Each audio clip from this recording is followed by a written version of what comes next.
Good afternoon, everybody. Welcome to Chris and Barry Fieldhouse as we are set for Peach Belt Conference volleyball action between the Augusta Jaguars and the USC Aiken Pacers.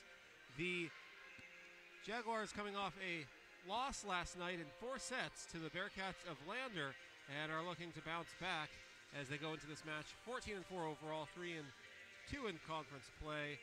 And the Pacers are 13-2 overall and undefeated at 4-0 in conference play. And the Jaguars trying to chase the Pacers for that first place spot. Currently, the Jaguars are in 4th place in the Peach Belt Conference and trying to climb up in the standings as we are still early in conference play here in the 2018 season. As I mentioned before, the Jaguars did fall to Lander yesterday, and certainly no time to mourn last night's loss, and you got to come in today without a hangover after the loss and taking on a very good USC Aiken team who defeated Georgia College 3-1 in their match yesterday. So neither team with any rest since playing yesterday, going into playing an afternoon game here today. I'm Robert Ambrose. We're going to take a quick break, and when we come back, we will take a look at what else is going on around the league today, some scores from other games around the league, and we'll also be joined by my partner, Blake Collins, and we will give you the keys to today's game here in this one. This is a special presentation of the Augusta University Athletics Network on YouTube. We'll be back.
Welcome back here to Chris and Barry Fieldhouse on the Augusta University Athletics Network on YouTube as the Jaguars are getting set to take on the rival USC Aiken Pacers. I'm Robert Ambrose, now joined by Blake Collins.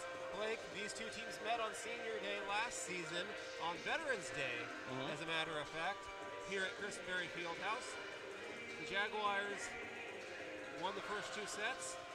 The Pacers won the next 3 sets to win the match, coming from behind.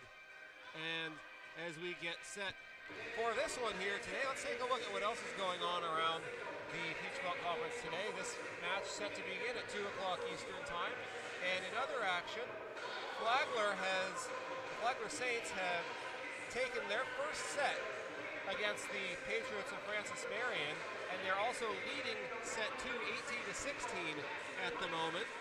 And Georgia College and the Lander Bearcats, the Bearcats defeated the Jaguars in 4 sets last night. Georgia College fell in 4 sets to the Pacers last night. They're currently in set 5, and what a match that is turning out to be. So that's what's going on around the conference today. Any thoughts on all that, as well as the games yesterday?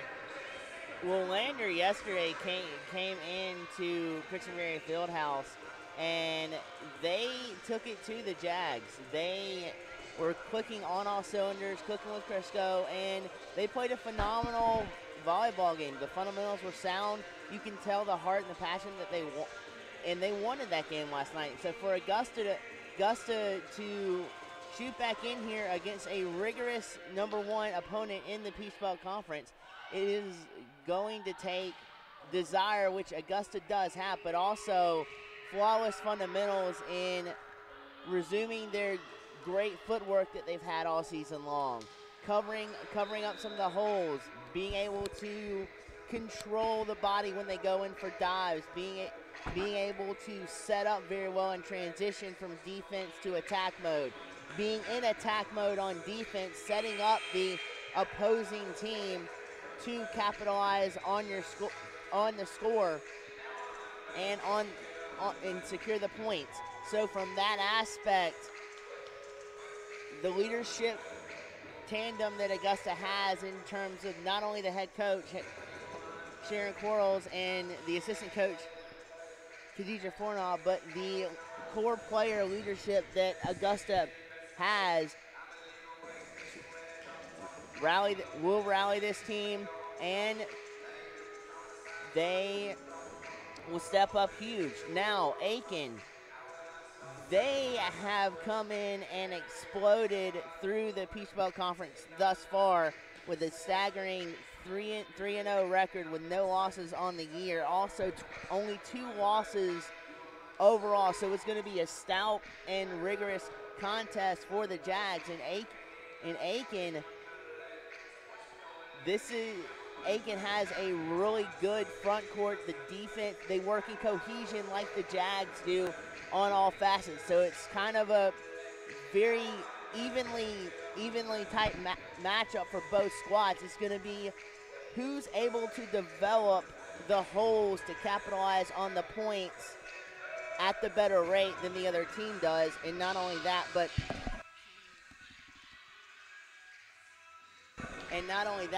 to cross everything up. So it's going to be a really good personification of a really good volleyball game thus far. It absolutely will. We'll take another quick break, and when we come back, we'll go over the keys to today's game for the Jaguars as we are inching closer to the opening serve, just over 4 minutes away here at Christian-Berry Fieldhouse. This is the Augusta University Athletics Network on YouTube. We'll be back in 30 seconds.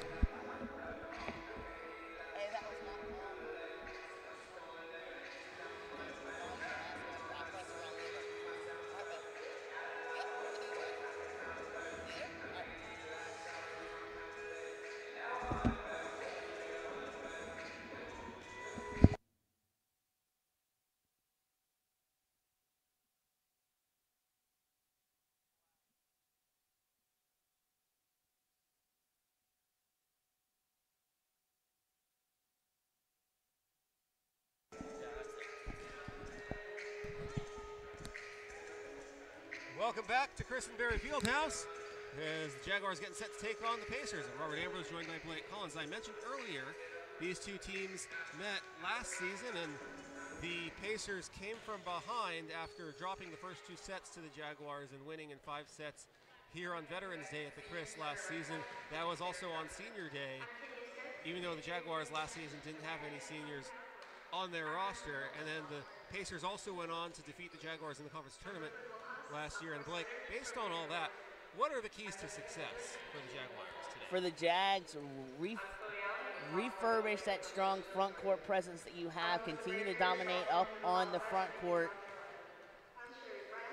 Get all of the gears and together for that now. Also on the back end of it, Govea and Holland Martin are key to be able to dig balls out and give the Jags second chances to capitalize on trying to convert points. Now they're going to have to use a lot of eye movement, a lot of footwork to do that because Aiken is very quick, and they, as we both can tell right now, they are very savvy in the height department as well, which could play heck up in the front court. But they work just as well as a unit as the Jags do. So it is going to be a very evenly matched up game.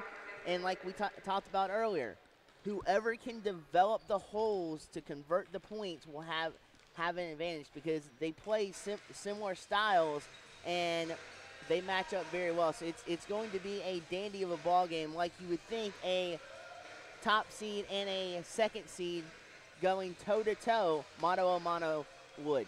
And also possibly a preview of the conference tournament, just like last year's matchup on Veterans Day turned out to be as well. Jaguars hoping for better results in both of those categories here this year as well. And let's also make a note, Blake, today is for the Jaguars, this is the Wounded Warrior Project Day, and we'd like to take this time to acknowledge the fact that more than 48,000 service members are physically wounded in military conflicts in Iraq and Afghanistan, and an estimated 400,000 are living with the invisible wounds of war, including post-traumatic stress disorder, major depression, and traumatic brain injury. And today, Augusta University is honored to have the Wounded Warrior Project veterans at today's match. And I think that's something important to make note of as we get set to play here today. And Augusta Volleyball is rallying behind the Wounded Warrior Project, which is a nonprofit organization whose mission is to honor and empower wounded warriors. Wounded Warrior Project connects Blake, the more than 100,000 wounded warriors, family members, and caregivers it serves with programs that empower them to live their lives on their own terms. Thanks to generous donors, the Wounded Warrior Project is proud to offer these services free of charge. And to get involved and learn more, visit woundedwarriorproject.org. And on that note, we're going to pause for the introduction of the players in the national anthem.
Welcome back to the Chris. Blake, we're just about ready for volleyball once again. Less than 19 hours after finishing up last night. And certainly another important key to this game that we should mention is Jaguars cannot have any hangover from yesterday's loss.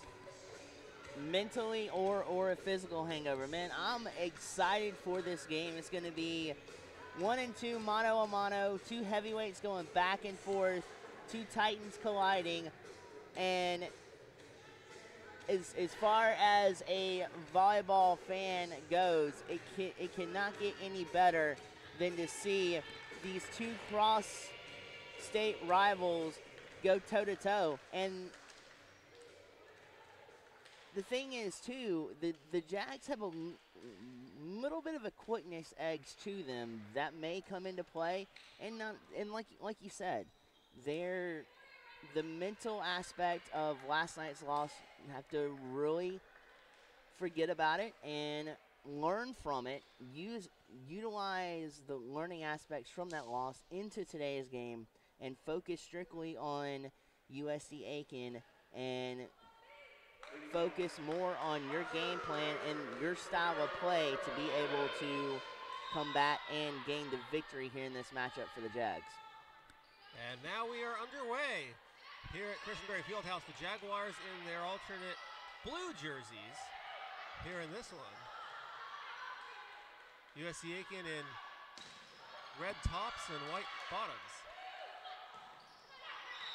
And a whistle. And the first points in today's match go to the Pacers. It's a little bit of a physical error right there. Came back to bite the Jags, but a good overall exchange back and forth. Both teams laser focused on trying to conquer each individual point. The Pacers just one up the Jags on the first one, and there again they capitalize on a long kill from the Jags.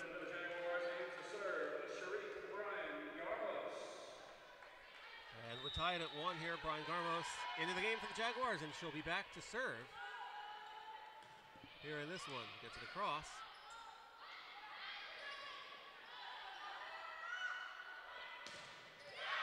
And it looks early on, Blake, like the Pacers want to match the Jaguars up front. They do. They definitely have the height down to a T in terms of being able to get the maximum length out of their jumps to time blocks beautifully done. Now, the impact that the Jags have on the front court is hard to defeat, but the Pacers have the best shot here with the front court they are presenting on the court right now.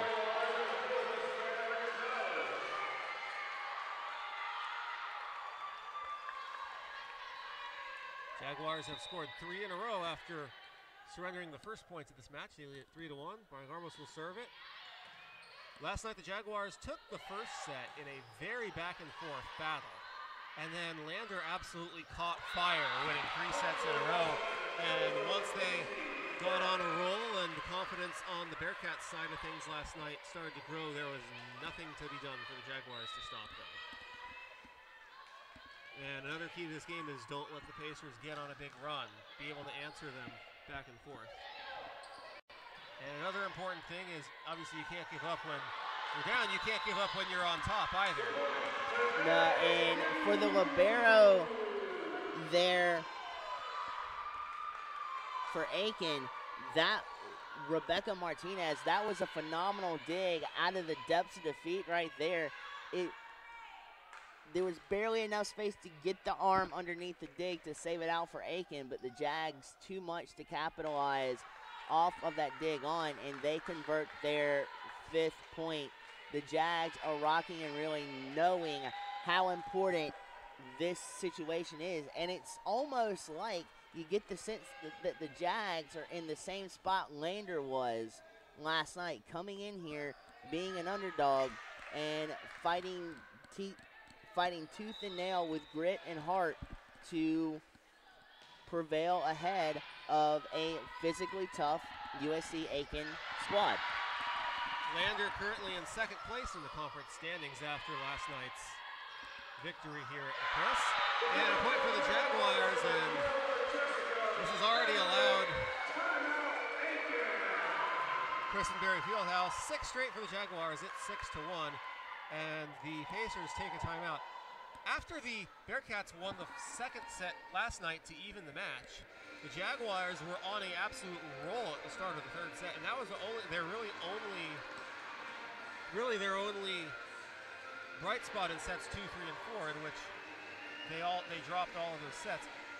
But then the Bearcats responded and basically continued their roll and on their way to the victory. So it's still early, and this doesn't really mean much being up 6-1 in set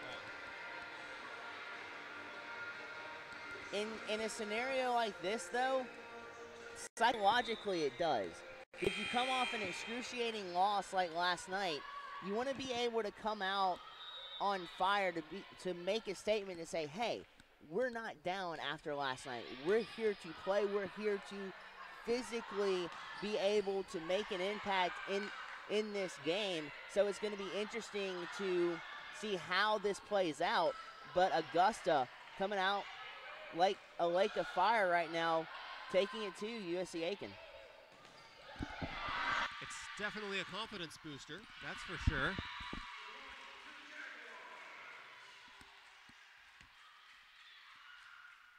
And it's now 7-1 Jaguars. The Jaguars in set 1, in which they won yesterday, they trailed 24-22 facing a set point.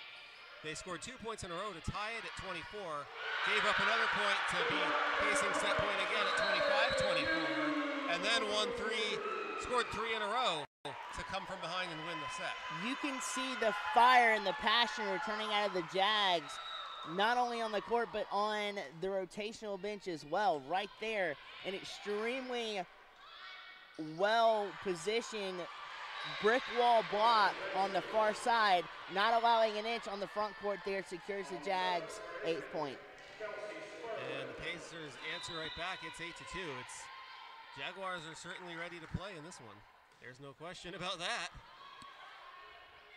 Here they come on the attack, and they get another point. That one just lands in bounds. It's 9-2. Deflections take speed and velocity off the ball, and it takes direction off the ball.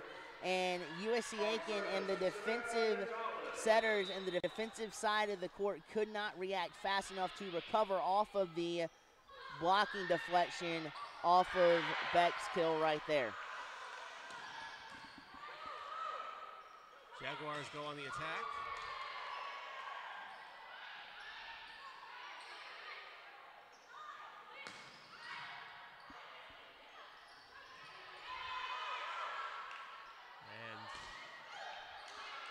Getting it across. This particular exchange on this point, both teams are setting up really well, and it's transitioning into solid attempts, but nobody until that very last effort there could bring the point home. 10-2 Jaguars.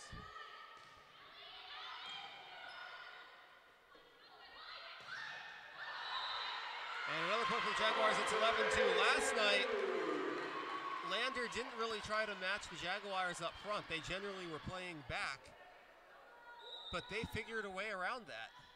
The Pacers have a lot of height up front as well and look to match the Jaguars here in this one.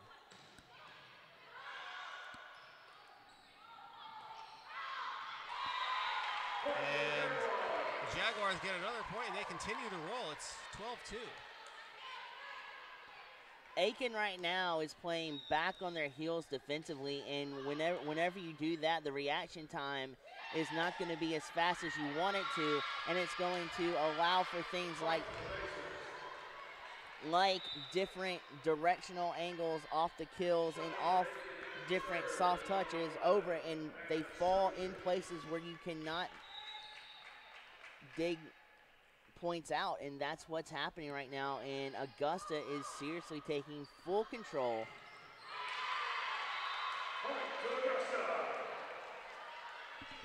And it's 13-3 Jaguars. Now Martin will be back to serve it. Helen Martin is the Jaguars' libero.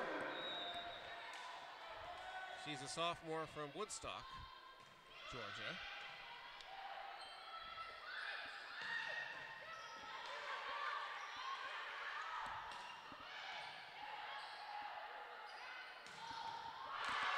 And that is a Pacer point, 13-4. The velocity on that kill and the dig that Holland redirected had so much velocity that it went back into the stands. That's how hard that ball was punched home for Aiken.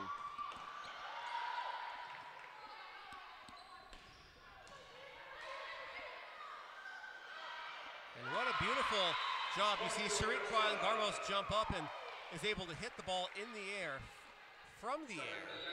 And that sets up the Jaguars being able to spike it down for a point. Well, Garmos brought her hand up like she was going to spike it and kill the ball, but then adjusted in midair to a soft touch.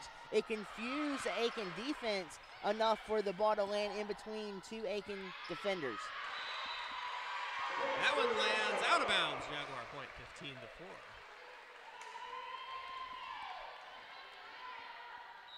And now we're going to send senior Mackenzie Beck back to serve it.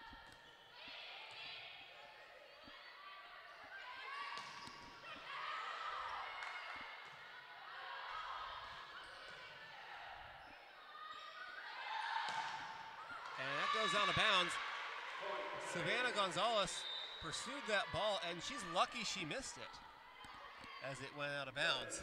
That had a design on that ball to head, as you mentioned, straight for Savannah. Great read to be able to hold back on trying to dig that ball out. But it's interesting that Aiken, as that ball deflects off of the defensive setter, but it's interesting is Aiken kind of lines up in a 2-3-1 defensive set, focusing more on the defensive aspect of the ball when Augusta has the serve possession. It's worked out kind of well, at least temporarily. So we'll see if Augusta adjusts to that and comes up with a strategy to defeat it. That one lands out of bounds for a Jaguars point, so 16-6. The key right now for the Jaguars, don't let the Pacers get on any sort of run and let them think that they're right back in this game, because that can really change things. Keep it back and forth and close it out if you're the Jaguars. And that's the importance of one misread or one read that changes the whole aspect or outcome of the game, because both these teams are well known to execute very good and very powerful runs, and one mistake can cost a team momentum and a string of points just like that. And now the Pacers will take a timeout, and they're obviously going to talk things over and figure out how they can get back in this thing. If they want to, it's going to start now. And if you're the Jaguars, what would you discuss here as a way to try and avoid that happening? One thing would be more eye movement to work defenders into an area where you're wanting to go, but then open up areas on the court to where you capitalize and see those different areas and pursue on the point. Basically maneuvering different players in a defensive stance to where you can attack the open areas and convert on points. That's one thing that Augusta has done early on that they've kind of laid back off of. We'd like to see that come back to light here to be able to capitalize and pursue and capturing this first point, as while they're up by 9, 17-6.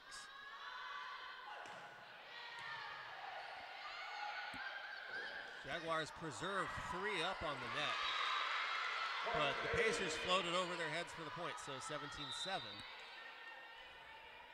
Substitution on the Pacers side. Is this the biggest volleyball crowd we've seen all year? It's definitely the biggest crowd, but I think last night's crowd, in terms of passion and rowdiness, it's hard to beat what we saw last night from the passionate fans that were here. Yeah, we had a passionate group yesterday. I think this game is the first time I've seen fans bring signs to a volleyball match. So we see it on both sides.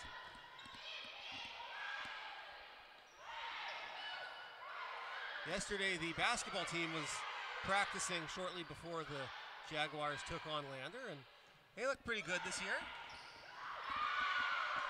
Got some good players coming back. And with Aiken being about 40 to 45 minutes up the road, you've got a decent-sized crowd filled out evenly with Aiken fans and also Jags fans as well. So an even crowd in these stands as well, which makes for a good atmosphere for both these teams to draw from. And the Pacers somehow get that one over as I think they may have bounced it off the net back to one another. And a whistle and a violation on the Pacers gives the Jaguars a point, and it's 20-7.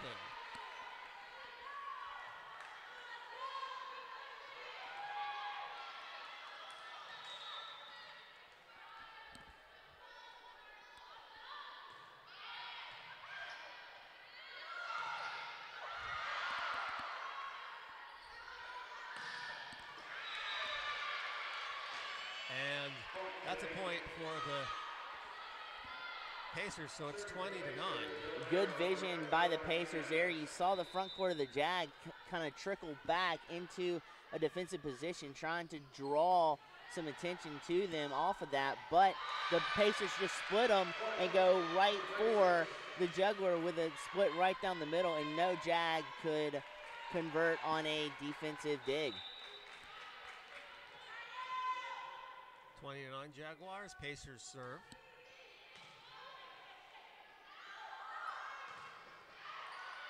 And that one bounces off of that and goes back onto the Jaguars side of things.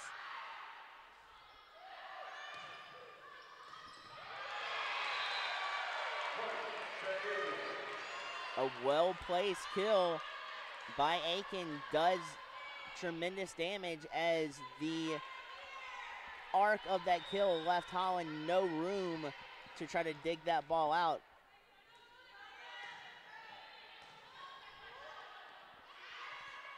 Jaguars love seeing Mackenzie Beck hit it up in the air and set it up for a player to get a kill.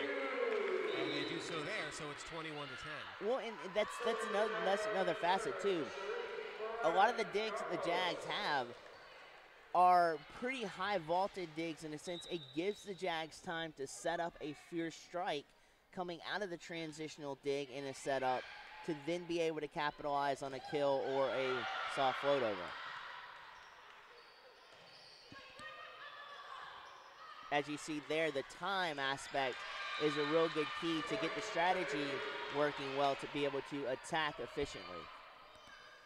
21-11.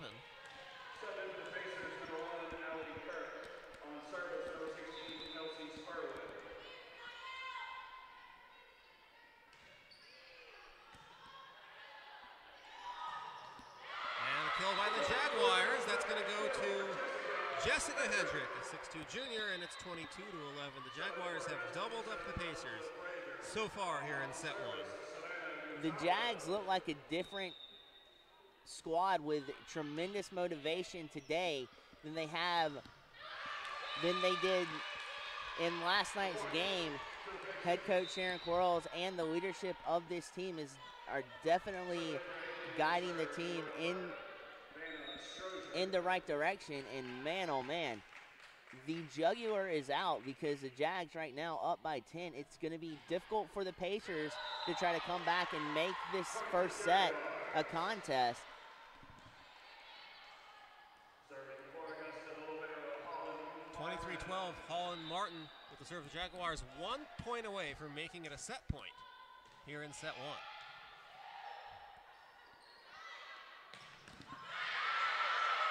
That was hit up in the air, a hard hit ball by Ryan Garmos, but the point goes to the Pacers, 23-13. And Pacers bring a lot of fans over from across the border as well here in this one. Absolutely, and another thing too, once the Pacer attack game gets oriented, the defense is so stout today by the Jags that any type of hard penetration you get off a kill is directly in line with a defensive dig like you saw with Garmos there. That was a hard penetrating kill by the Pacers, but she dug that out and kept that play alive for the Jags to try to capitalize on. And that goes out of bounds. That's a point for the Pacers, 24-14 set point here. Substitution for the Pacers.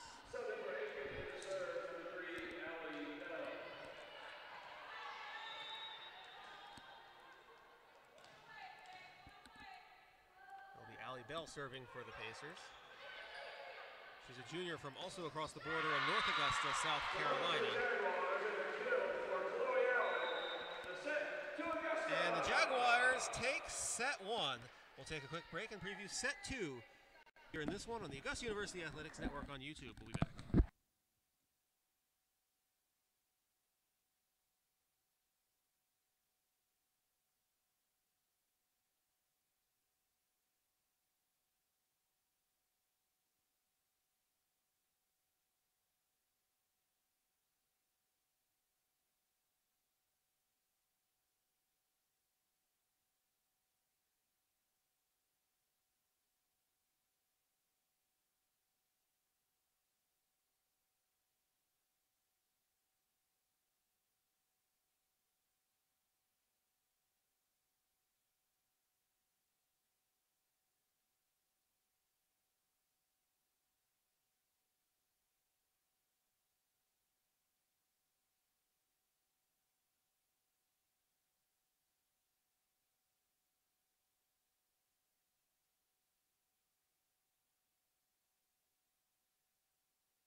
Welcome back to Christenberry Fieldhouse. The Jaguars absolutely cruising to victory in set one.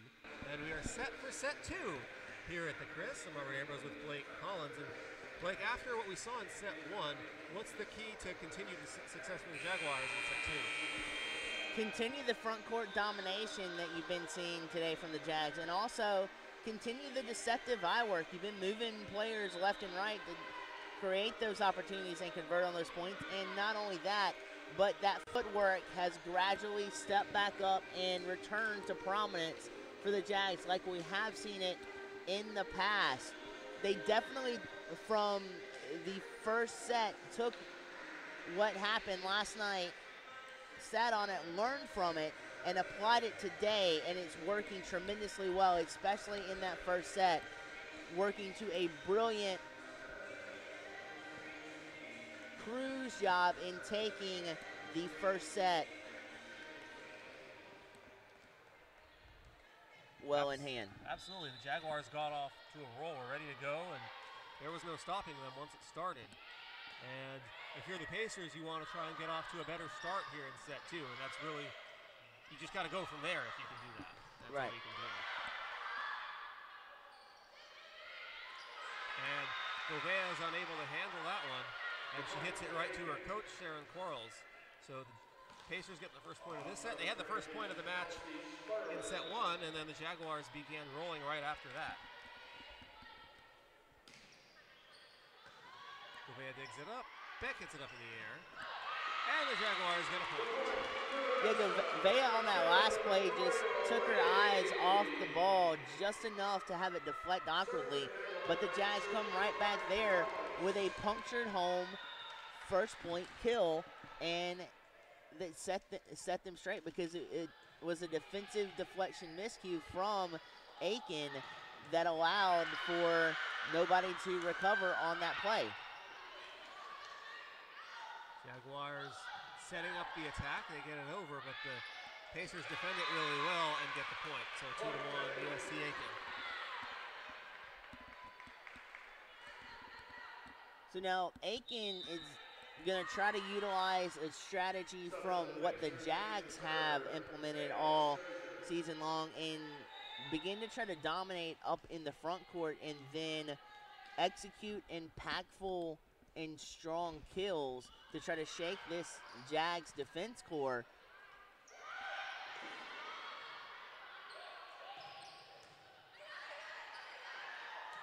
Brian Garmos hits it over.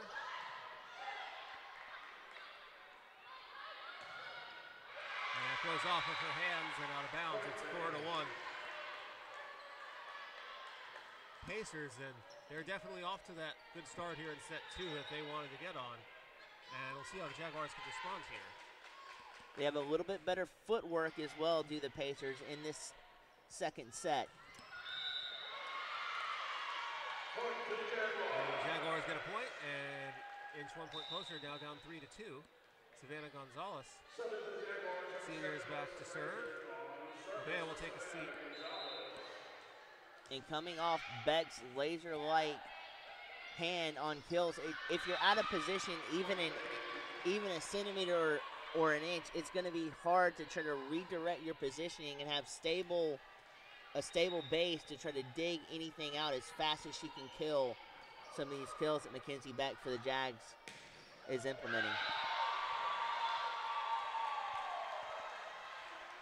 Jaguars now trail at 4-3. The Jaguars will have 3 straight road games after this one next week, including a doubleheader on next Saturday in Belmont, North Carolina. They'll take on King and then Belmont Abbey back-to-back, beginning at 6 o'clock Eastern Time. Their next home game will be right here on Tuesday, October the 16th against Georgia College, who defeated the Jaguars in Milledgeville in 4 sets back on September the 25th earlier this season. So Jaguars will look for a little revenge in that one. By that point, they'll be hitting the final stretch of the regular season, as crazy as that sounds, Blake. Yeah, this season for the Peach Belt Conference has gone by extremely quick, and you've got the majority of your conference schedule yet to be played, and it's going to be a fight to the finish. Feels like it started yesterday. Doesn't it? It absolutely does. You had an Aiken tournament that had the Jags in it, as well as 2 additional tournaments. The Jags hosted their Jaguar Rumble tournament to start off. So 3 consecutive tournaments for the Jags took up the majority of the first half of the season, and for the Pacers as well. And when you get into the meatier season and the conference schedule, that is when the competition is the stiffest, and that's what we're in the midst of right now with the number 1 and number 2 seeds in the Peach Belt Conference going toe-to-toe. That one goes out of bounds, and that's a point for the Pacers. Pacers trying to even this match at 1 apiece.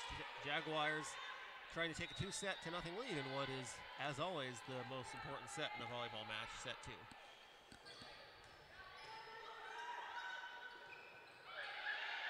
Beautiful float over. And a lucky bounce off the net gives the Jaguars a point. The Pacers and Brittany French had an impactful kill going. She just could not secure the height underneath the volleyball to unleash the full attack prowess of that. And yeah, the net assisted in bringing that ball back.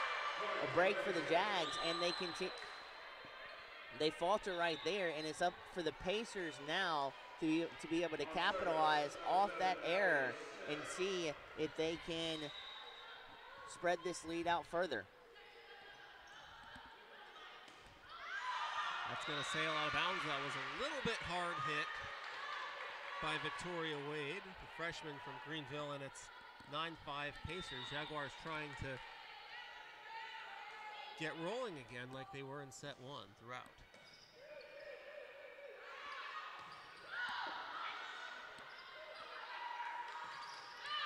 That one goes out of bounds. And that's a Jaguar point, so it's 9-6. Just a little bit too hard there on the kill. Even a micro fraction softer and inside would have done a world of difference there for the Pacers to get their 10th point on the board. But the Jags are only 3 behind at this juncture.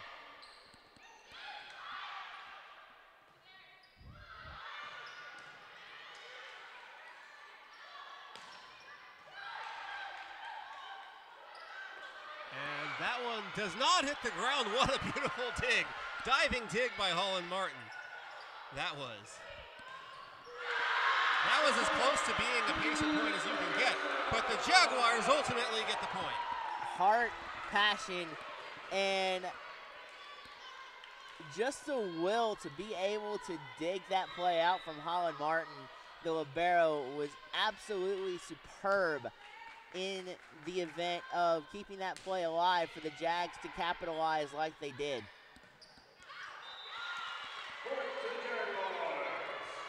That's a Jaguar point. It's 9-8.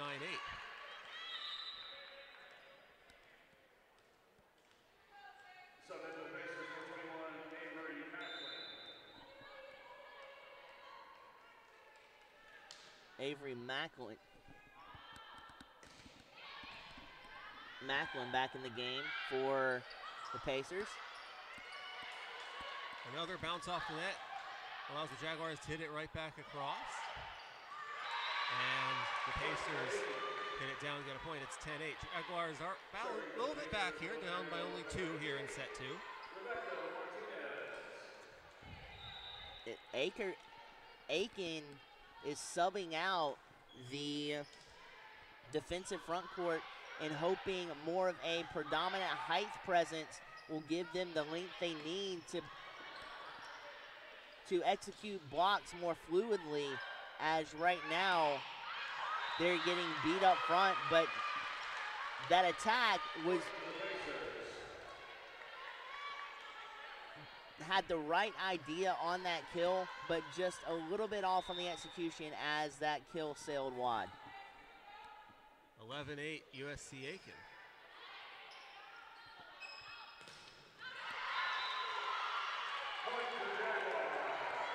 The point that Aiken just capitalized there tells you why they subbed in 2 defensive replacements up front to give the height advantage to be able to block and bring home crucial points for Aiken here to capture their first set and deadlock the set at 1-1 all. And it's now 11-10. But to be able to capture that first set, it's going to be a fight to the finish, as the Jags are nowhere near going to submit, and the Pacers are not backing down as well. That's a recipe for That's a battle. Recipe for a barn burner. That too.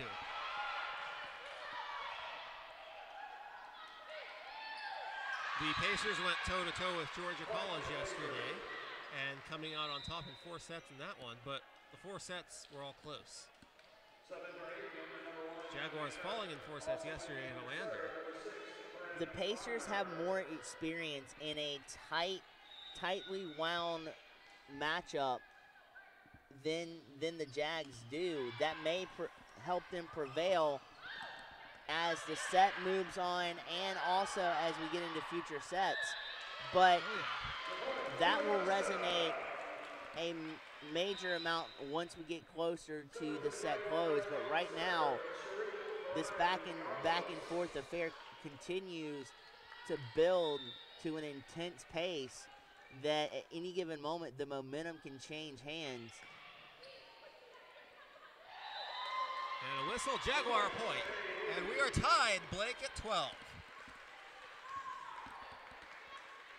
This second set's going to come right down to the wire, and it's going to play the biggest factor in the outcome of this match.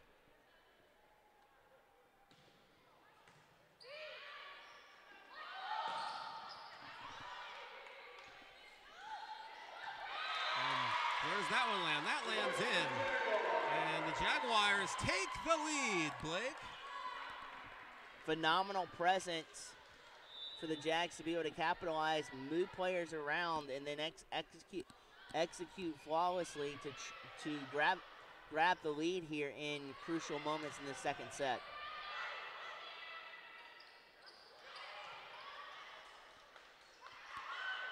Back floats it over.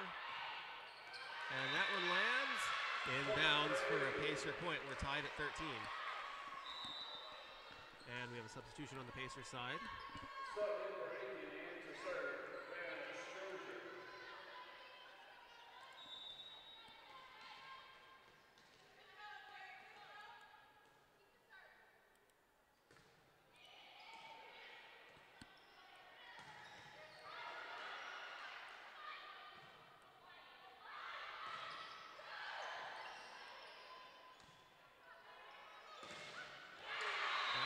In, point for the Jaguars.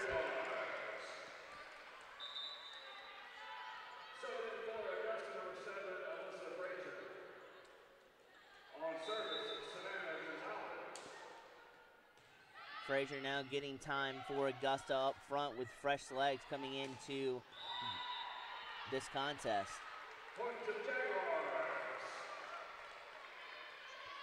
For Augusta.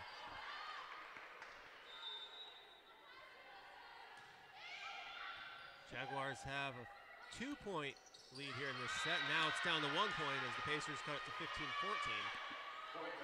That time the Pacers used the Jags' aggressiveness up front against them, and the Jags mistimed that jump, and a well-executed adjustment up front for the Pacers worked out beautifully in their favor.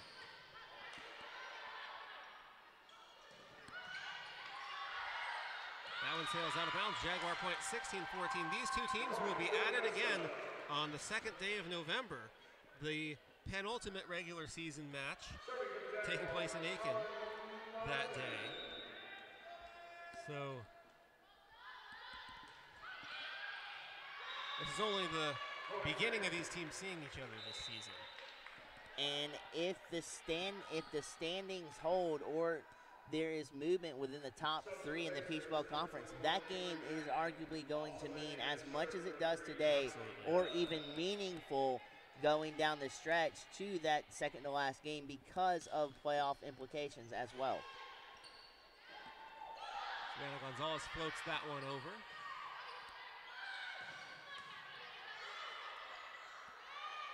They get it to Beck, and Beck will get the point, and it's 17-15 Jaguars. Are the Jaguars starting to gain a little momentum here?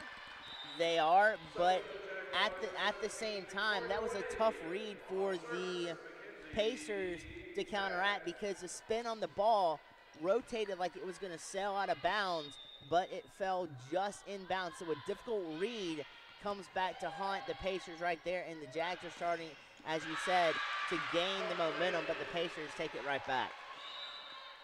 And they take it right back and cut the lead down to 1, 17-16. They'll have the serve here as well.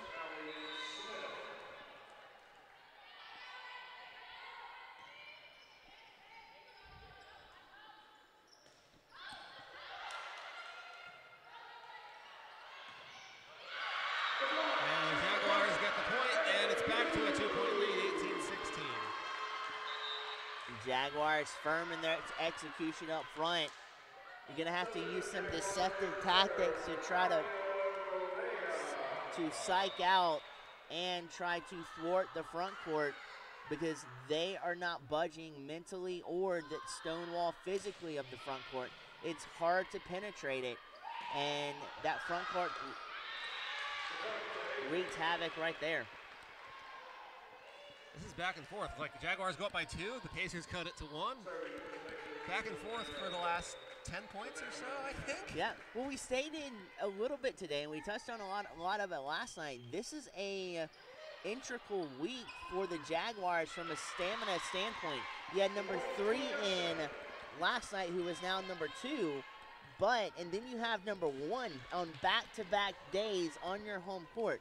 You don't get many opportunities like this in a week to make a serious statement on a weekend like the Jags have, and it's going to be interesting to see how this plays out, because the Jags have a chance to make a penetrating statement on their home court in today's game. Absolutely. Now they have their largest lead in this set, and they lead it 20-17, and the Pacers will take a timeout and talk things over. This match, or the set, still a long way from over. This match as well, a long way from over, but nonetheless, the Jaguars can move into closeout mode, and the Pacers will try to get a couple points and force the Jaguars to push the panic button a little bit. Absolutely, and the Jaguars are trying to do to Aiken what the Jaguars faced last night, in a sense that they were not accustomed to being down like they were and almost faltering in that second set, because remember, Lander went on a run too in the second set. So they're trying to put Aiken in a position to where they may not be accustomed to, and we'll see how they respond out of it. But the attrition and what separates good teams from the great teams is how they respond in times of adversity, and we'll see how Aiken goes about responding here.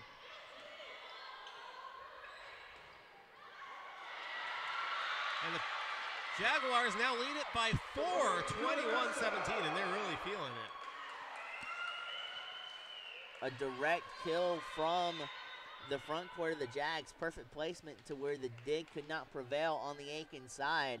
It went from the dig out of play. Point goes to the Jags. That makes it 21-18.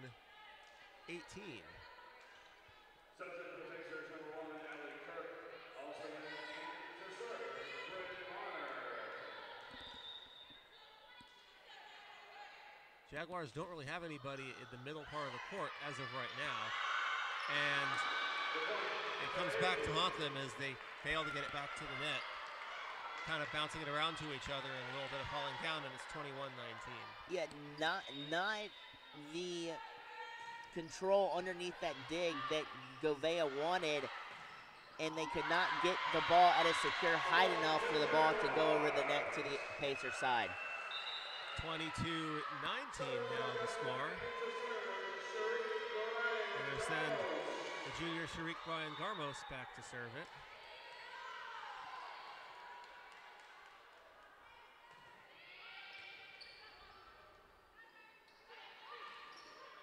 And that's going to land in, and it's back to a 2-point game, 22-20. That was out of the reach of Gouveia. Precision works right there to prevail for the Pacers. You couldn't have placed it better on the line, out of the reach of one of the most talented defenders for the Jags in Mattia Gouveia. Point for the Pacers, and it's down to a 1-point game, and now the Jaguars really got to answer back. Only leading by 1. Their defense on the back end, their defensive setters, Gouveia and then Martin as libero, have been stout the whole season for the Jags. Just a little hiccup in that last play, and there as well, having to cover more ground than you would normally see. And not only that, but they've got good control on the dives, but accurate placement and the precision on the kills by the Pacers is thwarting the defensive ability right now of the Jags in the backcourt.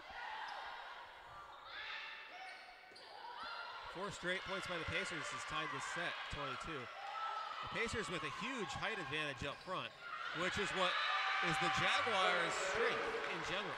It's the Jaguars' strength, but when you are combating a defensive powerhouse up front, combine that with heart, size pales in comparison, because up front, yeah, you've got 2 of the most dominating front courts, but it's who wants the point more from point to point. And the Jags right there just proved that they want every point. They want to seize the day up in the front court and dominate the whole presence of the trench warfare up front. And the Jags did that beautifully right there. Pacers have their first lead in quite some time, since it was 12-11 here in set 2. It's now 23-22 Pacers now it's the Pacers in closeout mode where the Jaguars were earlier. Pacers trying to even this match at 1 apiece. Jaguars trying to go up 2-0 and add a little more pressure on the Pacers going into set 3. And if the Pacers are able to win the set, I'd say the pressure moves on to the Jaguars' side, more so than the Pacers. And the Jaguars tie it back up at 23. And this is going to be one of those where somebody's going to have to win by 2. Not only that, but it's also going to be one of those sets as to who makes the more physical errors and the more mental errors in these final 2 points, because you know both of these teams are going to play at 1,200% on each individual point. So it comes to that, and right now the Pacers are setting up beautifully.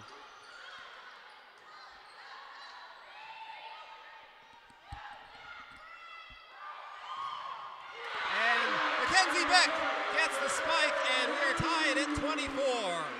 You want to talk about flawless execution on a block. Not only does she have to time her jump on an accurate jump, but then strong positioning as a base going up to where her arms do not move in the process. What a phenomenal block there by Mackenzie Beck to tie this frame up. Oh, yes. Almost hits it up. Jaguars floated over on the attack, and it's back on the Pacers side, and the Jaguars get a point. Set point in favor of the Jaguars, 25-24. Miscommunication right there, combined with a slip-up for the Pacers, causes the Pacers to take a much-needed timeout to try to regroup off of an intense series of points for both squads. Jaguars up 1. They were trailing, facing set point earlier after blowing a 4-point lead, and now they rally back and take the lead here, and now need a point here to close out the set. Pacers will try to even it up in 25 and make the Jaguars have to score 2 in a row once again to win it, as you got to win by at least 2 to win a set in volleyball. That's how it works.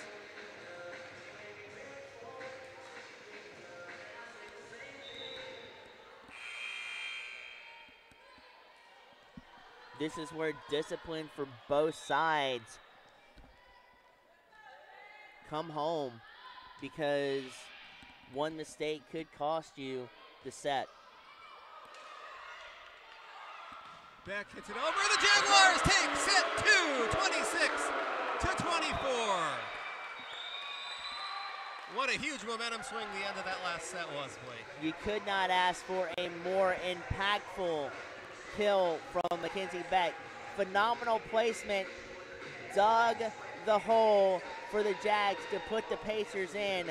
Now the Pacers are going to have to be more disciplined, not overplay,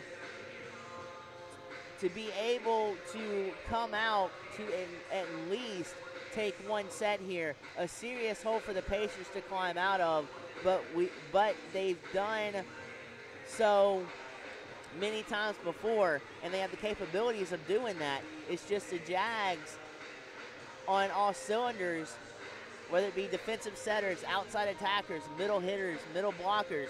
Every facet of the Jags game is cooking with Crisco, flourishing at the right opportune time for them to be up 2-0 here on a critical conference, in a critical conference game. This absolutely is a critical conference game, and to find out how set 3 plays out, stay tuned. On the other side of this break, we will bring you all the action for set 3 on the Augusta University Athletics Network on YouTube.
Welcome back to Christenberry Fieldhouse. We're getting set for set 3 here on this great day for volleyball. The Jaguars have taken the first 2 sets and lead at 2-0 over the USC Aiken Pacers. I'm Robert Ambrose, and to take you the rest of the way with the play-by-play, here's Blake Collins. Thanks, Robert. And the Pacers have got to try to find a way to counteract the strength of the Jaguars coming back to life here. The front court is imposing on the Jaguar side of things, and the defensive prowess of the Jags have made it difficult for the Pacers to string points together and find comfort in a multi-point lead.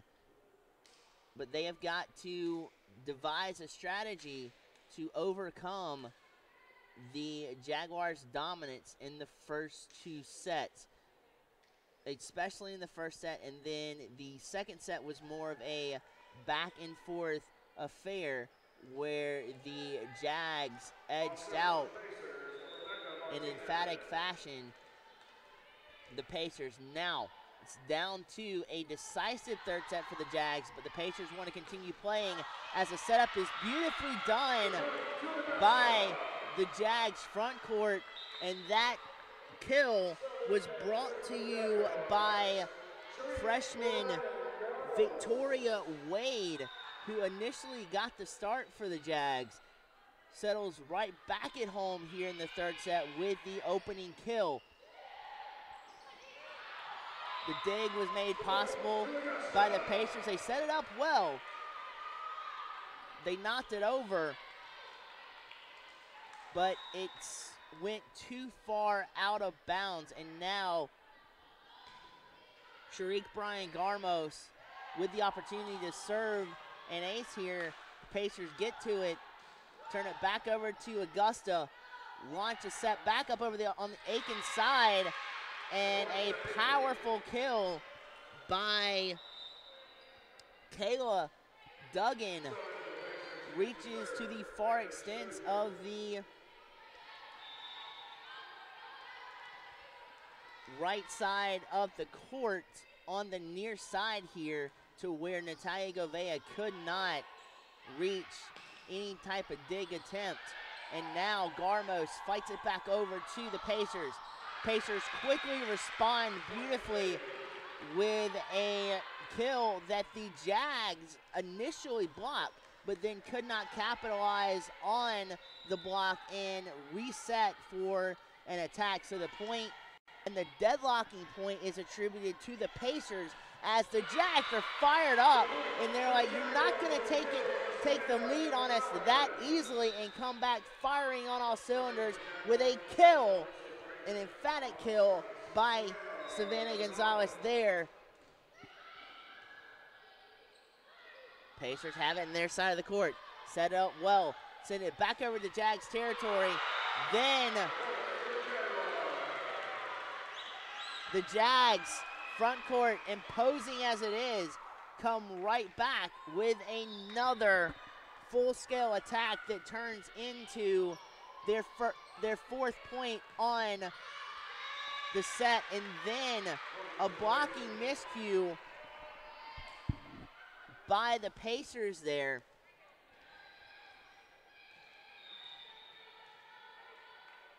But it turns back into their favor as a call was made against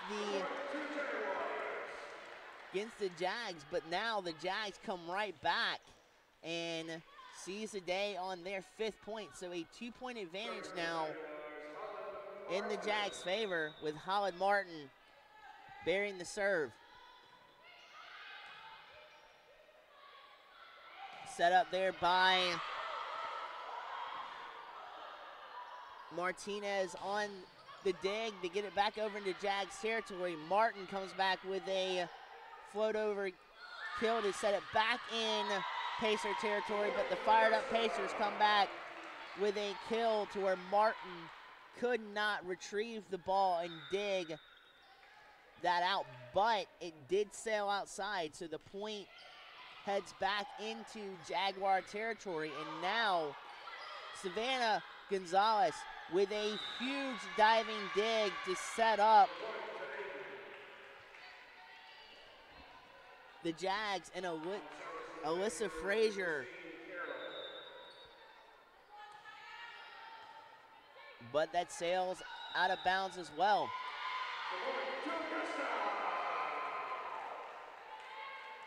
And now you're kind of seeing miscues pile up here on Aiken to stretch this lead out further for the Jags. And if you're Aiken right here, composure is the best game you can play, and stick to your game, because you don't want to get frazzled in a situation like this with the Jags ascending to premier levels on top of their game today.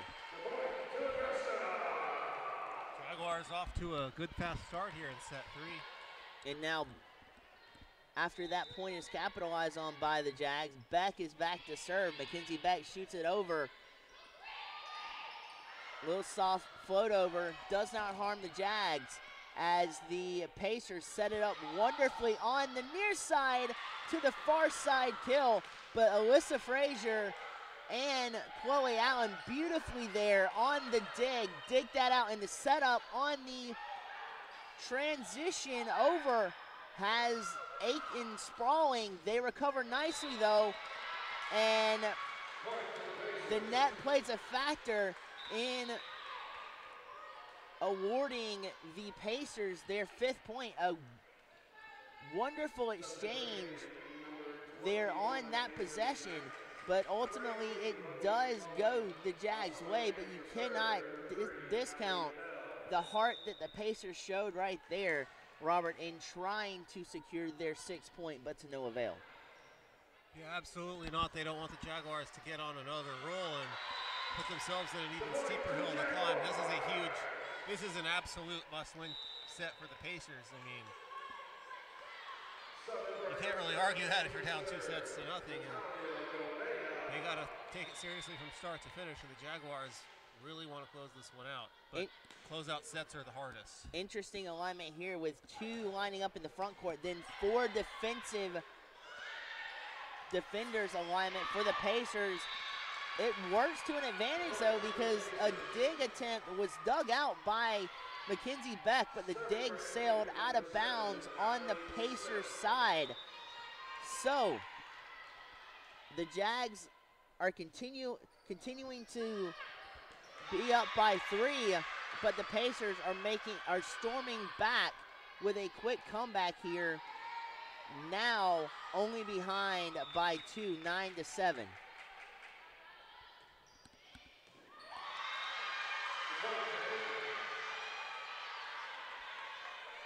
And Holland Martin was not going to be denied. Might have blurred the vision there a little bit of Natalia Govea diving in front of her.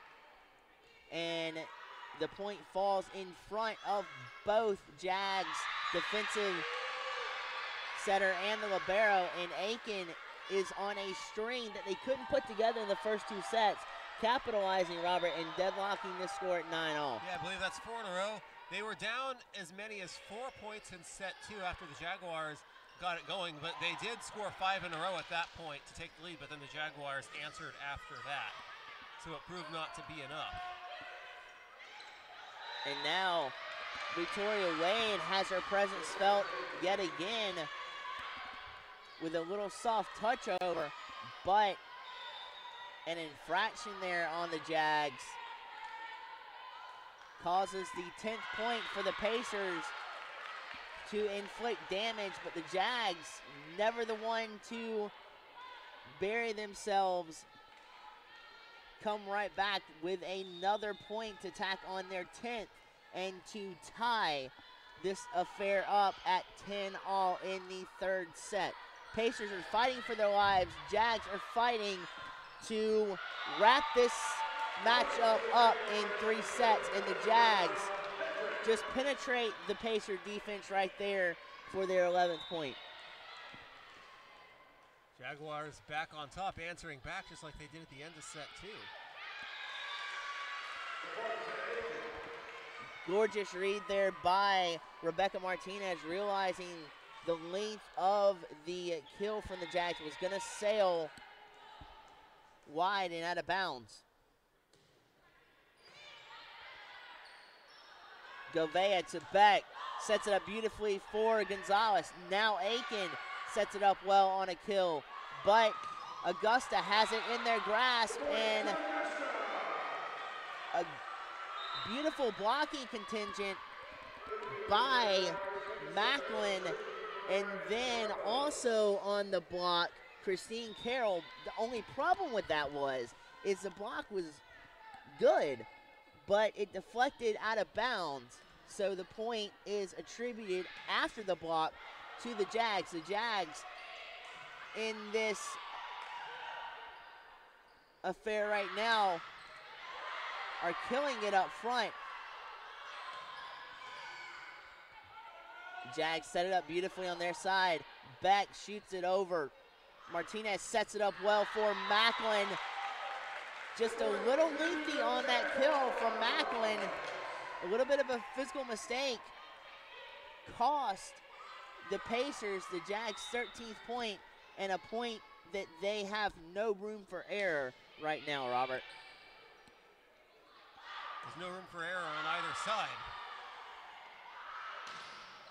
But you can also clearly see that the Pacers now have the pressure on them to try to keep this matchup alive with them being down by 2 sets, which means every point from here on out for them is massively critical in playing their best game on every point and to stay within themselves and be consistent and to be able to capitalize on mistakes like they did right there to tie this matchup again at 13-all.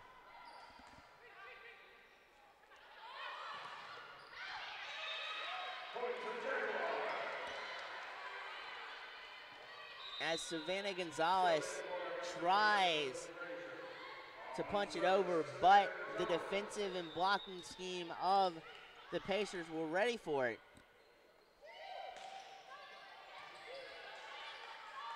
Garmos underneath the dig, sets it up beautifully near side court for Mackenzie Beck, and Beck unleashes a kill for the Jags' 15th point. And Robert, You got to love the heart from both squads here. Oh, absolutely. And it's like we were talking about, too. You're now getting into back and forth territory to where the final 10 or 11 points are going to be really well executed and fun to watch.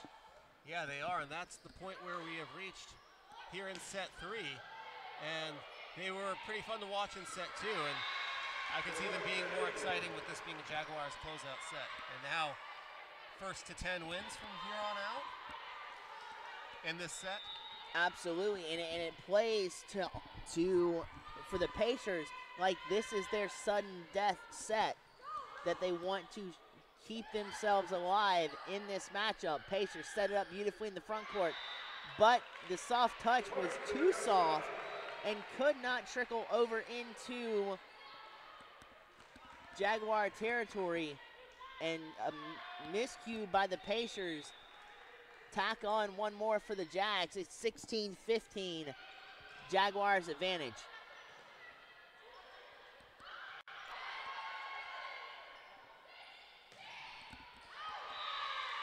And a long shot there from Allie Smith of the Pacers, but she accurately deposits that right in the hole on the back side of the Jags defense for the Pacers' 15th point. Is 17-15.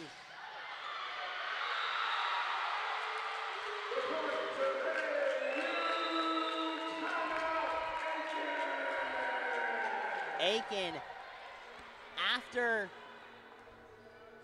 giving up their 18th point, takes a critical timeout here in trying to collect themselves for a rather intense finish here. This is going to be intense, and that's a very loud arena right now. The Jaguars up by 3 and feeling it. Of course, they remember the way it played out in when these two teams met last year here at the Chris, and they don't want a repeat of that. And they don't want to let the Pacers get any momentum. If the Pacers rally and take this set and force to set 4, that's a huge momentum swing, and it's going to probably get even harder and harder for the Jaguars to close it out. Absolutely, because you can see if the Pacers can just capture their first set, they will start to relax and be in the driver's seat, and then they can press the pedal to the metal and take it to the Jags, and then the Jags will have to make adjustments out of that to thwart the comeback of the Pacers. But right now, the Jags are in the driver's seat up by 3 here in what they hope to be the decisive and closeout set, as Holland Martin is back on the serve.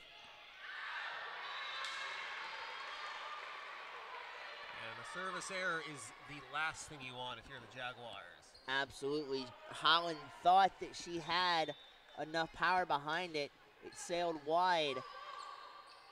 And now the Pacers find a way off of 2 Jaguars miscues to put together 2 consecutive points and make this a one-point affair.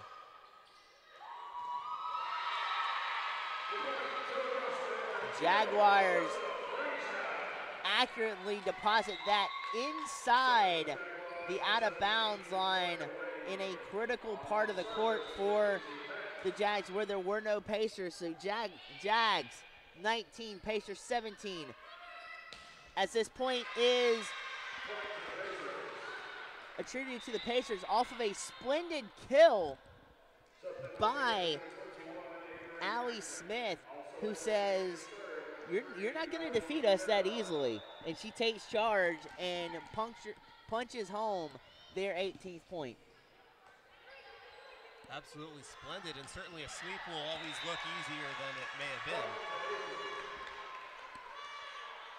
Critical read there by Rebecca Martinez, the libero for the Pacers. And now we're back right where it should be with a 1 and 2 seed matchup. Deadlocked at 19, but the Jags say not so fast, as very quickly they turn the tides on a miscue there by the Jags, and the Pacers, for the first time in a while, have a 1-point lead here in the third set. Setup is beautifully done by Macklin, heading over to Smith. Jaguars dig it out, but they cannot convert on a misread on a float over by Alyssa Frazier, and the Jags, for the first time, have to take a critical timeout and try to re-rally the troops to keep within their game and not open up critical mistakes and to be able to stay alive in this third set. And Jaguars now in a similar situation to what we saw in set 2. They lost a 4-point lead, fell behind 23-22, and answered right back. So you know they're capable of doing the same thing again here, and that's what's being discussed on the Pacers side in this timeout right now, is to not let that happen again. And the Pacers want to move into closeout mode and force a set 4. Well, now also too, the Jags are on defense because now they've got to develop strategies to adjust to this Aiken offense, and then if Aiken is smart, they'll realize that and then adjust off of that to counteract that. But it's now the Jags in a defensive stand to where they were on pure offense, and you could see the wheels turning to try to adjust to that high-powered offense of the Jags. Now the tides have turned, and it's the Jags trying to make adjustments and defend against a highly prolific offense of the Pacers.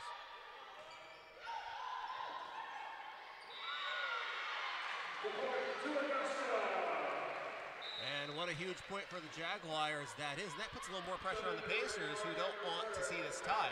They want to keep the lead up by just one. If you're the Pacers, you want to try to put at least a 2-point cushion together against a Jags team that you know can come back at any given moment. And the Pacers with Avery Macklin tried to volley that over, but could not get much on the float over, and a miscue right back in the Jags' teeth as it is now tied up at 21 all. Pacers try to get their feet back under them. Beautiful setup. Macklin on the other side. It was the matchup that we anticipated. Savannah Gonzalez versus Avery Macklin. Two bulls going head-to-head, and Macklin gets the better of that exchange on the far side off of a deflection that goes out of bounds from Gonzalez.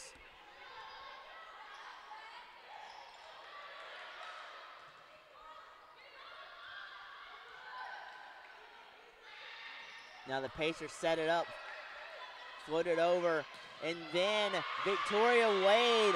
Again, she has had 3 critical and huge moments in this matchup in a highly pressurized matchup and situation. She has come up clutch, and she has come up with a beautiful matchup here against the top-ranked USC Pacer defense.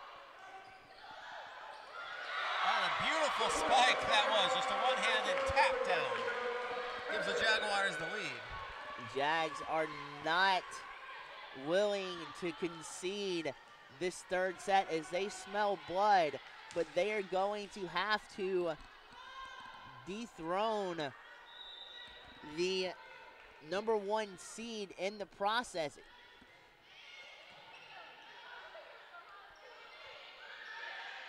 As Macklin floats it over, the blocking ability comes to prominence for Aiken right there, and it was Beck versus Duggan, and Duggan took the point home and had the advantage as Beck could not convert on a kill attempt there by the Jags.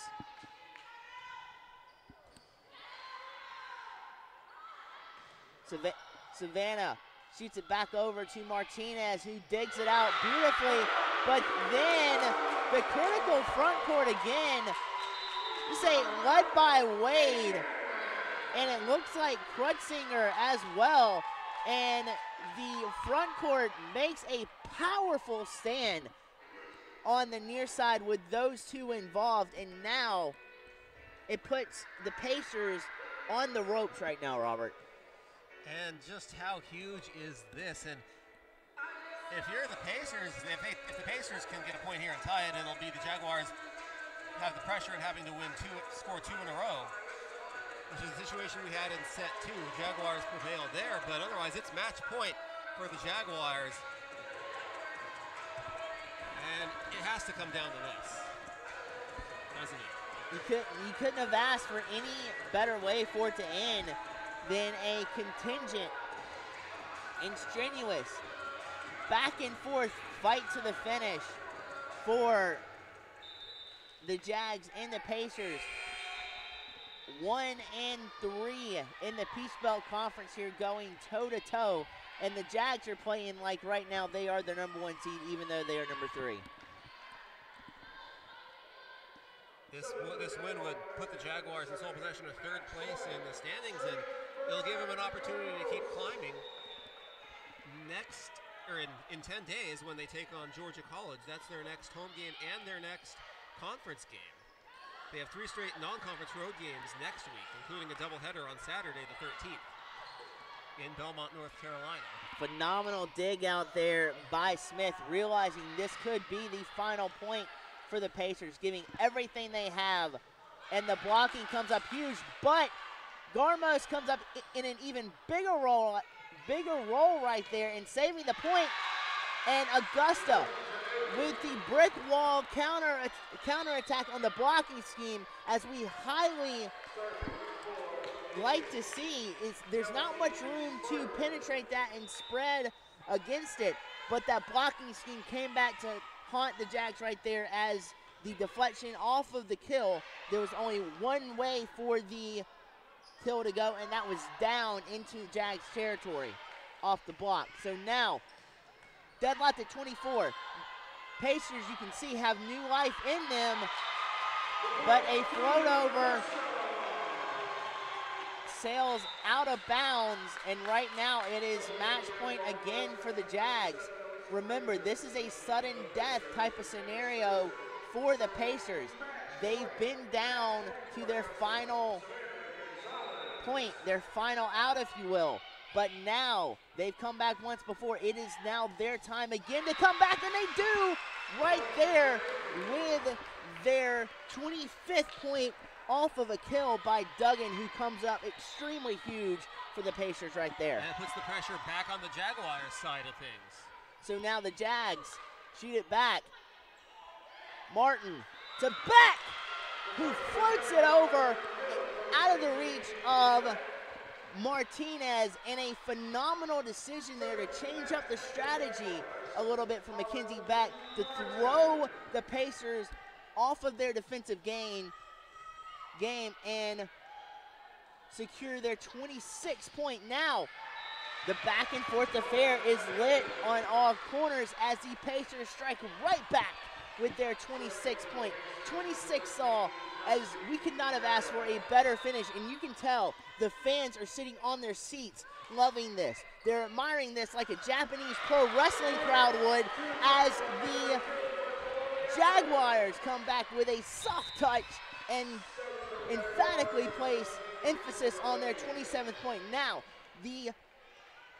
what could be the final serve comes down to the hands of one of the most prolific aces up front in Mackenzie Beck for the Jags. Set up beautifully on the outside. That is floated over. It looked to sail wide, but right inside the line. And Martin could not, as much as she tried to dive for that defensive dig, could not get to that dig in time. So the point is now again tied. 27-27 all. We've had 3 ties in the last 6 points. 25 all, 26 all, now 27 all. The Jags coming right back to life here. Frazier with a kill. Block. The triple block on the interior, on the near side front court, worked beautifully, but it deflected awkwardly, and Victoria Wade could not respond in time, and the Pacers have set point here. 28-27. My goodness, neither team is collapsing, and neither team is going to die here this set.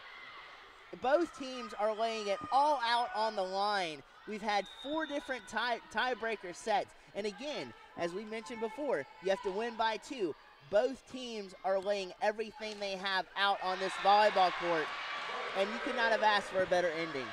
And the Jaguars with a very costly service error, and yeah, absolutely, and you just wonder what the record is for the amount of ties late in the set. What it is, because we might be setting that here in this one. Jaguars save the opportunity from Allen, who killed it, almost cost the Jags a set. Then it was saved by the Jags. Come back over to, I believe it was either Wade or Gonzalez right there for the Jags. Come back with a crucial kill, and now we're back set at a 5th tiebreaker at 29. Now, Govea with the soft touch. Gonzalez with a strong kill, but a beautiful dig by Martinez keeps the play alive for Aiken. The deflection up front cost the Pacers the point, as that point was looking to go into the libero's libero range on defense to be able to get to that, but the deflection off of the front court caused the ball to sail out of play, but it was deflected, so the 30th point is attributed to the Jags. 30-29, the Jags. Martinez saves the set for the Pacers. Jags come right back. Wade, now Martinez sets it up beautifully on the Pacers side. The float over dig. Holy cow. Holy cow, or Holy Toledo rather, if you're an Oakland A's fan. Absolutely, this is impeccable right now. 30 all, right? We've had 7 to 8 different tiebreakers. Neither team giving an inch. This is what volleyball is. This is what you get with a 1 and a 2 going toe to toe. The Jags just then capitalize on their 31st point. Holy Toledo. This is absolutely impeccable on all fronts. You can tell both teams fighting for every inch. Pacers fighting for their lives. Jags fighting to take the matchup. Jags, Savannah Gonzalez. Martinez digs it out, and a miscue causes the Pacers to lose the point. Not the way the Pacers wanted to go out, but a huge victory here for the Jags in the closing moments. What a battle, Robert. What a battle for 9 points we had. Aiken came back, gave all the arsenal, all the artillery they had, all the firepower they had, tied it up at 9 points, tie-breaking points, but the Jags at the end capitalized and were just too much. Both teams fought valiantly. Both teams had crazy great moments. Both teams had electric front courts, electric defense. Aiken has nowhere near room to hang their heads on this one. They fought to the bitter end. What a contest to end the weekend here at Christenberry Fieldhouse, with not only Lander coming in at number 3 yesterday, with them taking that, but the Jags respond brilliantly with a victory here and send a major statement to the Peach Belt Conference. They are here to stay, and they are going to be a force to reckon with all throughout the rest of the season. Yes. What a contest. Yes, they absolutely will be, and what an epic 3-set sweep for the Jaguars. And how much more epic will it get on November 2nd when these two teams meet in Aiken? Combine that with playoff implications on the line. possibly as well, you may get this type of ending every point that game. We'll have to wait and see what happens, but that's the type of intensity you may see when Aiken hosts the Jags on November 2nd. But as for today, the Pacers come in a little bit off kilter. They found their game late in the third set. Then they come back, or late in the second set rather. They come back. Third set was brilliantly played by both squads. Tough competition to close out the weekend. You could not have asked for a better contest and a better back and forth battle if you're a fan of both teams to end the weekend. Absolutely. And we'll take a quick break. When we come back, we'll give you the update on other games, the scores of other games going on around the league, and we'll also possibly get an interview with Coach Sharon Quarles and before we wrap things up as well, but we'll have to wait and see about that. So stay tuned here on the Augusta University Athletics Network on YouTube. We'll be back.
Welcome back to the Jaguars Network, and we do have Jessica Hedrick, who is a phenomenal, imposing force on the front court for the Jags.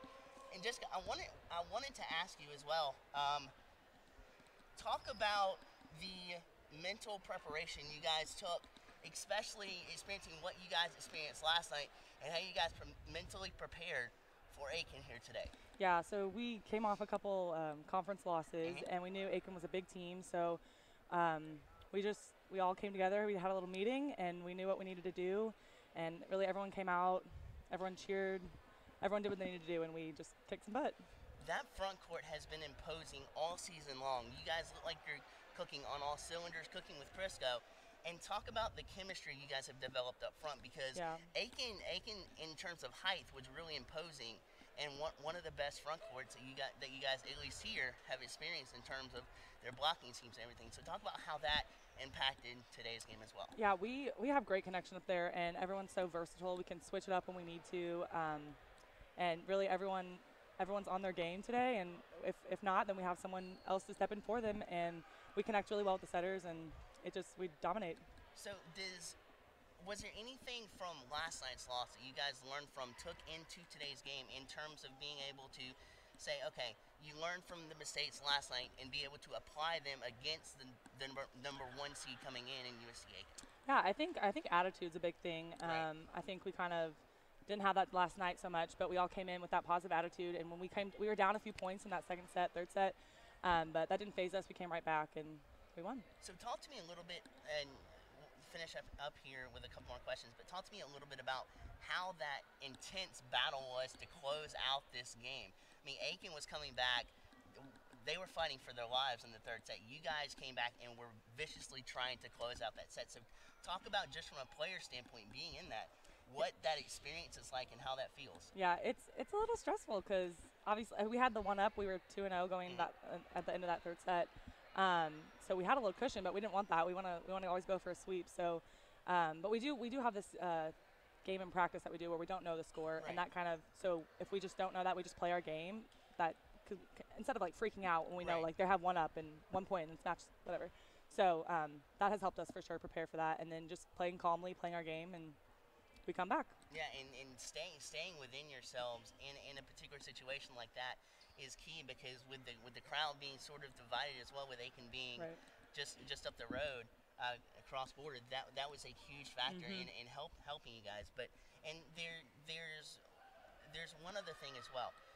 The front court has been awesome, but the total team effort in terms of Natalia Govea, the libero, Holland Martin, and then some of the younger players like Victoria Wade stepped up huge today. She had at least 3 different occasions where she scored points and was a major factor. For sure. So talk about the growth in this team and where you guys are looking to head in the future. Yeah, we do. We have some players stepping up, and really everyone has stepped up this season, especially from last season. We're on a big move this year. But yeah, some of our freshmen stepping up have been doing great. We are looking at big things down the road for conference. We're about to start our second round of conference play, so we expect to do great during there. So as long as we keep growing and connecting and working together, we're going to be awesome. And I do have one more question for you.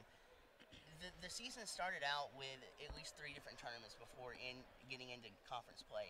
From a preparation standpoint, how key was that to get you guys cooking on all cylinders for this type of contest, where in key moments you guys were headstrong and didn't waver, especially when Aiken was on their fierce attack at the end there. So talk about how that kind of helps you get in gear for these moments to prevail in tight situations like this. Well, those beginning tournaments, we had never seen most of those teams, so we were just kind of going in blindly. And again, that's when we just play our best, when we just go in calm, play our game. So we've seen obviously all these conference teams, but they look a little different this year. So I think just having that confidence from the beginning of the season and all those wins we had, we knew we could do it. We knew we could beat them, so we came in and took care of business. Yeah, and it seems like the conference has definitely improved from last year and years prior to this year, and that's made a major point of emphasis, and it also could be more gratifying to you guys for victory as well, especially here on your home court against the #1 team. Well, that'll about do it for this interview in particular. Thank you so much, Jessica, for allowing me to have the chance to interview you. Thanks. Great work today, and hopefully we'll see you guys down the road, and hopefully we'll have more victories for you here. But thank you so much. Thank it's been you. a pleasure.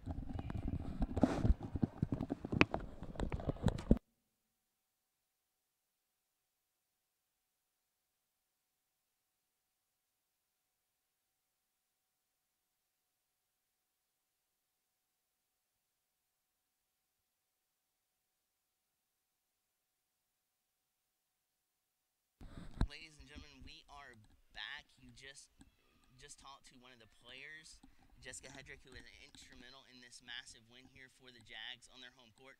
We are also trying to get an interview with the head coach, who not only that, but secured her 400th win against Flagler last month. So we will try to get an interview with her as well. We don't know if that'll happen, but stay tuned. We will have an update for you as soon as we possibly can. But be on the lookout for that as well. We will be back shortly.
enjoyed that interview with Jessica Hedrick of the Jags front court. So phenomenal in what she did in today's game and helping the Jags front court come to life and gain victory in this particular game. Unfortunately, it does not look like we will have the head coach Sharon Quarles interview for today's game. We will try to get that at a later date, but stick around because in about 30 seconds to a minute, we will be back with a wrap-up and also, as well, what's going on around the league.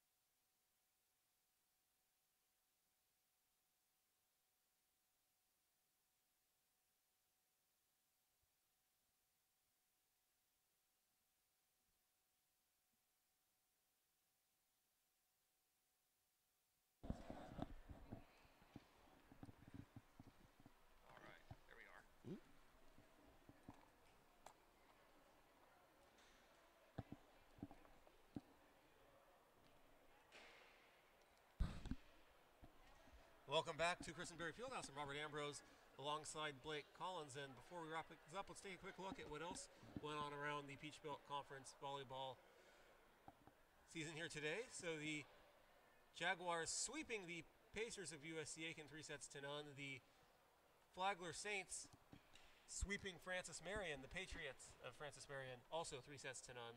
And Georgia College prevails in 5 sets to defeat the Lander Bearcats, who defeated the Jaguars in 4 sets here last night. And the Jaguars with a 3-set sweep over rival USC Aiken.